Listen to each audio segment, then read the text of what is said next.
नमस्कार। 14 सितंबर को दुबई में इंडिया वर्सेस पाकिस्तान का मैच होने जा रहा है, जो एशिया क्रिकेट कप के अंतर्गत आता है। मैंने पार्लियामेंट में इसके बारे में आवाज उठाई थी, क्योंकि जब हम ऑपरेशन सिंदूर के तहत पार्लियामेंट्री डेलीगेशन का हिस्सा बनकर गए थे, हमें ये कहा गया था कि नो ट्रेड विद टेरर है, नो टॉक विद टेरर है, पानी भी नहीं बहेगा जब तक ये लोग खून हमारे देशवासियों का बहाते रहेंगे। पहलगाम में 26 लोगों की जाने गई थी, 26 यंग लाइव्स ली गई थी, जिसमें 26 महिलाओं का सिंदूर उजाड़ा गया था। उसी के चलते प्रधानमंत्री नरेंद्र मोदी जी ने ऑपरेशन सिंदूर का आह्वान किया था और हमने उनको मुंहतोड़ जवाब दिया था। साथ ही साथ वो डेलीगेशन में हमने यही कहा था कि हम पाकिस्तान को किसी भी फॉर्मेट में किसी भी तरीके से ना इंगेज करेंगे, ना उनके साथ वार्तालाप करेंगे, जब तक वो अपने आतंकवादी गतिविधियों को बंद ना करें। और अब ये क्रिकेट मैच होने जा रहा है। मेरी लाख विनंती के बाद, और ये विनंती सिर्फ मेरी ही आवाज नहीं है, आज देश के 140 करोड़ लोगों के बिहाफ पे मैंने पार्लियामेंट में जब गृह मंत्री से रिक्वेस्ट की थी कि आप आईसीसी चेयरमैन को कहिए कि मैच नहीं हो सकता है। एशिया क्रिकेट काउंसिल जो हेड कर रहे हैं, उन्होंने लगातार आसिम मुनीर की बातों का समर्थन करते हुए हमारे देश के खिलाफ बोला है। पाकिस्तान के जो क्रिकेटर्स हैं, लगातार जब ऑपरेशन सिंदूर जारी था उसके बाद भी ऑपरेशन सिंदूर का मजाक बनाते हुए अपने इंस्टाग्राम स्टोरीज पे पाए गए। वो लगातार अपने देश के आतंकवादियों के साथ खड़े पाए गए और इतने आपत्तिजनक उन्होंने इमेजेस डाले थे हमारी जो महिलाएं हैं जिनके परिवार उजड़े हैं।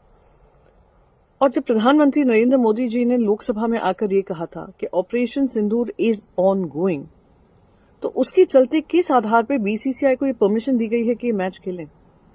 मैंने लाख विनंती की बीसीसीआई से, लाख विनंती की स्पोर्ट्स मिनिस्टर से, लाख विनंती की information broadcasting minister, IT minister से कि इसकी लाइव स्ट्रीमिंग और लाइव ब्रॉडकास्ट कैंसिल होना चाहिए। किसी ने इस बात को सुना नहीं है।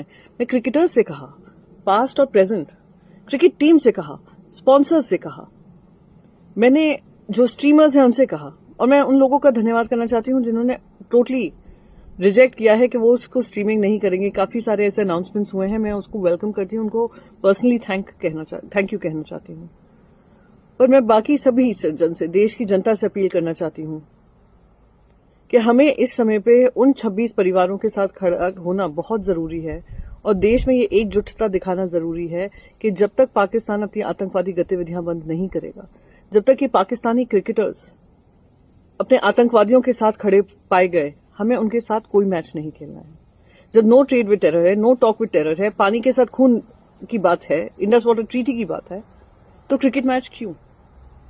तो मैं बस यही आप सबसे गुजारिश करूंगी, एक विनंती करूंगी कि ये मैच को आप बॉयकॉट करिए। किसी भी ₹1 का फायदा ऐसे ब्रॉडकास्टर्स को नहीं दीजिए जो हमारे रोने पर, हमारे आंसुओं पे अपना पैसा कमाते हों। बीसीसीआई को वो मुंहतोड़ जवाब दीजिए कि बीसीसीआई की जो क्रिकेट टीम है उनकी पर्सनल क्रिकेट टीम नहीं है, इस देश की क्रिकेट टीम है। जब वो इंडिया की जर्सी पहनकर जाते हैं, 140 करोड़ की जनता का विश्वास से खेलने जाते हैं, और देश की सरकार को ये जवाब देना जरूरी है कि हम दो मुंही बात नहीं कर सकते हैं। और ये जवाब हम तभी दे पाएंगे जब हम इनको तरसाएंगे to earn even ₹1 of revenue through this match, क्योंकि ये भी पैसा जो जाएगा ना, उन्हीं आतंकवादियों को समर्थन करने वाले पाकिस्तानी क्रिकेट टीम को जाएगा, और एसीसी जो क्रिकेट काउंसिल के चेयरमैन हैं जो पाकिस्तान से आते हैं उनको जाएगा। तो आप सबसे यही अपील है। जय हिंद।